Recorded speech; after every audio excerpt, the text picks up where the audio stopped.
Hi, good morning. Papasok na tayo. Mag-ingat. Uso na naman ang trangkaso.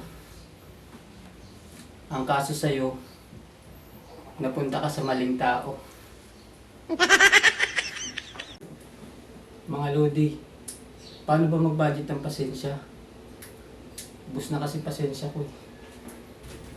No! God, please, no! Nung naliligaw pa lang, sabi, kumain ka na ba? Mag-iingat ka palagi.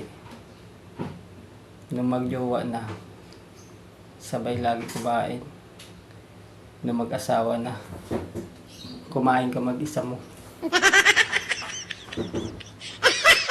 Pansin nyo ba, na habang patanda ng patanda tayo, lalo tayo nagiging mukhang pera. Hello, good morning. Si Snow White kumain lang ng apple, kalablight na. Eh ikaw, kumain na ng buko salad, wala pa rin. Wala naman akong masamang intensyon sa iyo. Gusto ko lang naman ay kunting atensyon mo.